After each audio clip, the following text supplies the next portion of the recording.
یعنی انسان ساری زندگی کے اندر جو بھی ایکٹیویٹیز کرتا ہے، جو بھی بھاگ دوڑ دھوپ کرتا ہے، ایون پانی کا ایک گلاس بھی پیتا ہے، اس کے پیچھے بھی اس کا ارادہ کار فرما ہوتا ہے۔ چھوٹے بڑے جتنے بھی کام انسان زندگی میں سارا دن کرتا ہے، ہر ایک کے پیچھے پہلے ارادہ ہوتا ہے اور بعد میں وہ کام پایا تکمیل تک پہنچنے کی طرف جاتا ہے، اس کو ہم شروع کرتے ہیں۔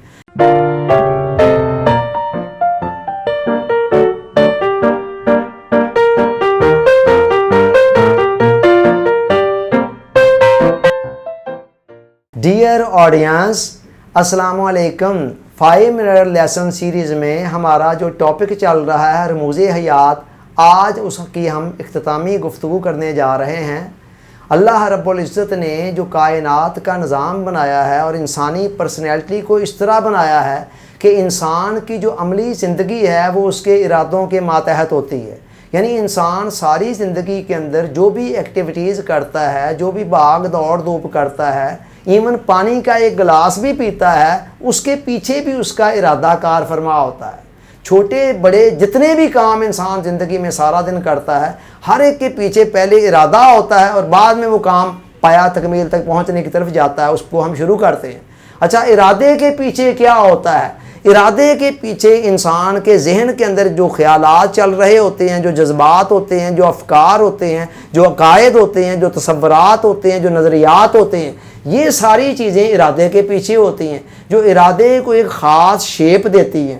تو انسان کی پریکٹیکل لائف اس کے ارادے کے ماتحت ہوتی ہے، اور ارادہ اس کے پیچھے ذہن میں موجود جو عقائد ہیں، نظریات ہیں، خیالات ہیں، جذبات ہیں، تصورات ہیں، ان کے ماتحت ہوتا ہے۔ اس کا مطلب یہ ہوا، اگر ہم اپنی عملی زندگی کو سنوارنا چاہتے ہیں، عملی زندگی کے زاویوں کی اصلاح کرنا چاہتے ہیں، اپنے عمل کی جہتوں کو سنوارنا چاہتے ہیں، اس کے لیے ضروری ہے پہلے اس کے پیچھے جو ہمارے افکار ہیں، خیالات ہیں، عقائد ہیں، نظریات ہیں، تصورات ہیں، پہلے ان کو درست کیا جائے اور فکری زاویوں کی اصلاح کی جائے۔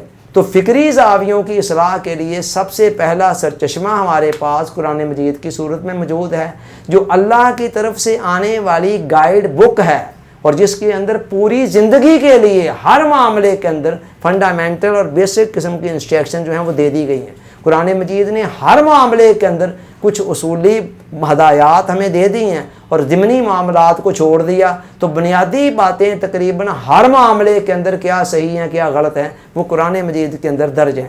یہ پہلا سورس ہے ہمارے پاس، جو الہامی سورس ہے کہ جس کی روشنی میں ہم اپنی فکری زاویوں کی اصلاح کر سکتے ہیں، اور فکری زاویوں کی اصلاح ہو گئی تو پھر عملی زاویوں کی بھی اصلاح ہو جائے گی۔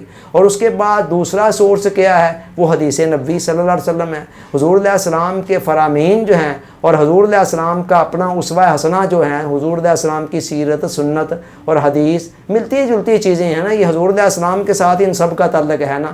یہ دوسری چیز ہے ہمارے پاس، جو ایک طرف تو قرآن کے اندر بیان کیے گئے جو اصول ہیں، کلیات ہیں، ان کو ایکسپلین کرتی ہیں، ان کی تشریح کرتی ہیں، ان کی توضیح کرتی ہیں، ان کی وضاحت کرتی ہیں، اور اس کے ساتھ ہی ساتھ ایک پریکٹیکل نمونہ ہے جو ہمارے سامنے آ جاتا ہے۔ قرآن نے جو دیا وہ تھیوری ہے، اور اس تھیوری کا جو پریکٹیکل نمونہ ہے وہ حضور علیہ السلام کی ذات طیبہ ہے۔ چنانچہ قرآن نے کہا لَقَدْ كَانَ لَكُمْ فِي رَسُولِ اللَّهِ أُسْوَةٌ حَسَنَةٌ، تمہارے لیے اس رسول کی زندگی ایک بیسٹ پریکٹیکل نمونہ ہے۔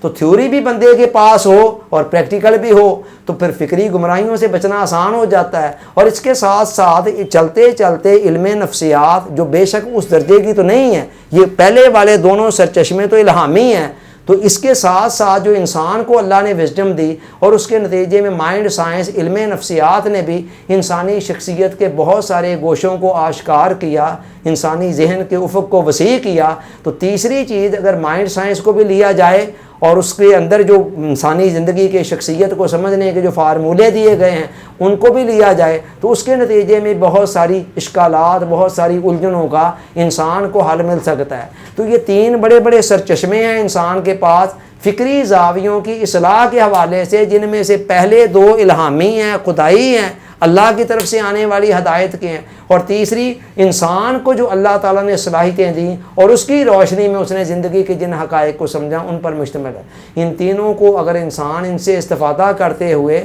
اپنے آپ کو امپروو کرے، فکری زاویوں کی اصلاح کرے اور تو اس کے نتیجے میں انسان کی عملی زاویوں کی بھی اصلاح ہو جائے گی اور زندگی کا سفر تعمیر و ترقی کے رخ پر چل پڑے گا۔